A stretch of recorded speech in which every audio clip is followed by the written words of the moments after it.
The UN received a total of 259 allegations of sexual exploitation and abuse committed by the staff working in its agencies and their partner organizations in 2018, an increase of more than 100 in such incidents from the previous year, according to a report presented by Secretary General Antonio Guterres.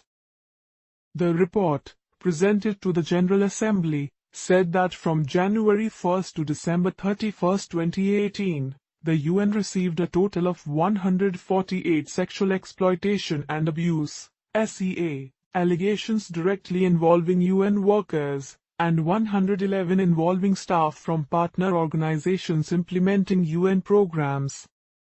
This represents an increase in the total number of incidents reported in 2017, when 138 allegations were made, and 165 allegations made in 2016, it said. The report said while the figures of allegations rose in 2018 compared with the previous 2 years, there was increased awareness among the UN and UN-related staff, and improved and harmonized reporting tools across the organization towards a zero-tolerance effort to end sexual exploitation and abuse across the UN.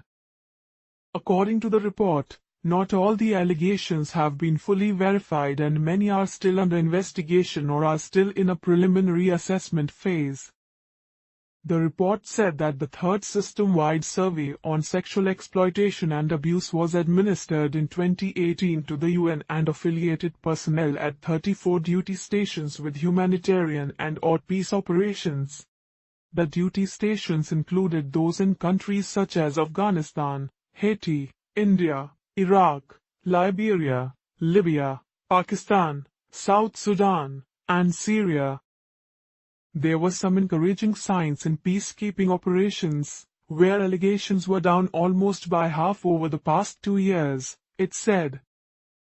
While 103 incidents were reported in 2016, only 54 allegations were made in 2018, the report said.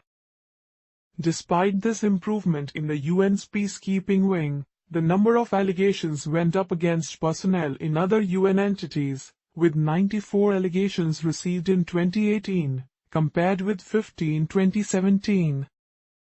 In a troubling sign, the number of allegations against partner organizations implementing the UN's programs reached a high of 109. Increasing more than fourfold from 2017 when only 25 incidents were reported.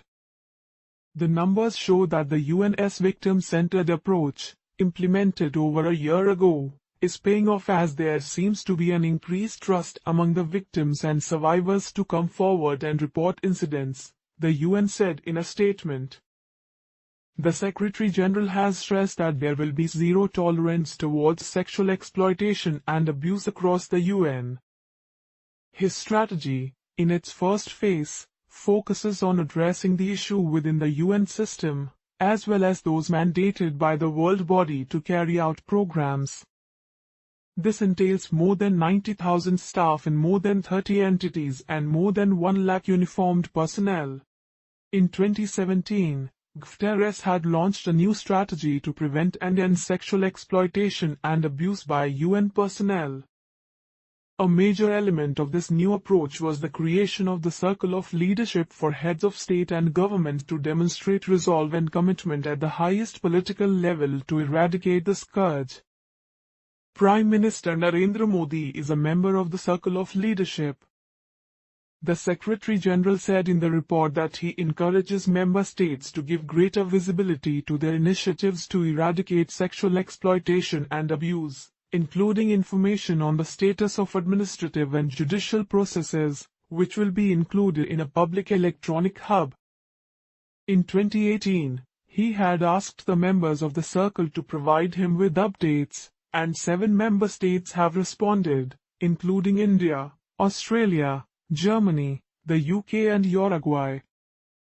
The world body had launched in October last year an electronic tool called ClearCheck to screen UN staff dismissed as a result of substantiated C allegations, or those who resigned or were separated during an investigation.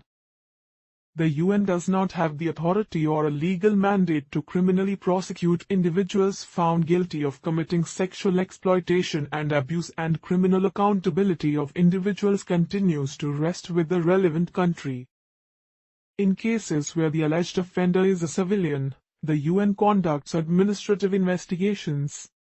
The staff member is dismissed when the allegation is substantiated, and if the UN concludes that a crime may have been committed, it refers the matter to relevant national authorities for further action, the statement said. Get the latest election news, live updates and election schedule for Lok Sabha elections 2019 on ndtv.com/elections. Like us on Facebook or follow us on Twitter and Instagram for updates from each of the 543 parliamentary seats for the 2019 Indian general elections.